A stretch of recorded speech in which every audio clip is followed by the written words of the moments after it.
নওগাঁয় বিএনপির ৪৭তম প্রতিষ্ঠা বার্ষিকী উপলক্ষে মাছের পোনা অবমুক্তকরণ। বিস্তারিত দেখুন প্রতিনিধি আব্দুল মজিদের পাঠানো তথ্য ও ভিডিওতে। বাংলাদেশ জাতীয়তাবাদী দল বিএনপির ৪৭তম প্রতিষ্ঠা বার্ষিকী উপলক্ষে কর্মসূচির নওগাঁর ছোট যমুনা নদীতে মাছের পোনা অবমুক্ত করেছে নওগাঁ জেলা বিএনপি। বৃহস্পতিবার বেলা ১২টায় যমুনা নদীতে মাছের পোনা অবমুক্ত করেন জেলা বিএনপির সভাপতি আবু বক্কর সিদ্দিক নান্নু, সাধারণ সম্পাদক মামুনুর রহমান রিপন ও এর অঙ্গ সংগঠনের নেতাকর্মীরা।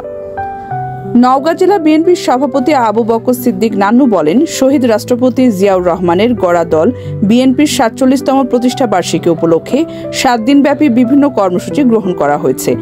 শহীদ প্রেসিডেন্ট জিয়াউর রহমানের উদ্দেশ্য ছিল বাংলাদেশকে দুর্ভিক্ষমুক্ত ও খাদ্যে স্বয়ংসম্পন্ন করা, দেশ থেকে বেকারত্ব দূর করা এবং অর্থনৈতিকভাবে এ দেশকে মজবুত করা। শহীদ প্রেসিডেন্ট জিয়াউর রহমান খাল খননের মাধ্যমে এদেশের কৃষিতে বিপ্লব ঘটিয়েছেন ও মৎস্য সেক্টরে উন্নতি করেছেন।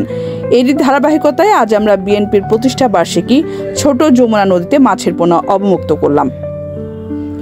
এই সময় উপস্থিত ছিলেন নওগাঁ জেলা বিএনপির সাংগঠনিক সম্পাদক নুরি আলম মিঠু, খায়রুল আলম গোল্ডেন, শফিউল আজম ভিপি রানা, জেলা বিএনপির সাবেক সভাপতি নজমুল হক সনি, জেলা বিএনপির সাবেক সাধারণ সম্পাদক জাহিদুল ইসলাম ধলু, নওগাঁ জেলা বিএনপির সাবেক ভারপ্রাপ্ত আহ্বায়ক এস.এম. রেজাউল ইসলাম রেজু, সদর উপজেলা বিএনপির সভাপতি দেওয়ান মুস্তাক আহমেদ রাজা, সাংগঠনিক সম্পাদক মোহাম্মদ খালিদ হাসান লিপ্ত, পৌর বিএনপির সভাপতি মিজানুর রহমান, ছাত্র দলের সাধারণ সম্পাদক মামুন বিন ইসলাম দোহা সহ অঙ্গ ও সহযোগী সংগঠনের নেতৃবৃন্দরা।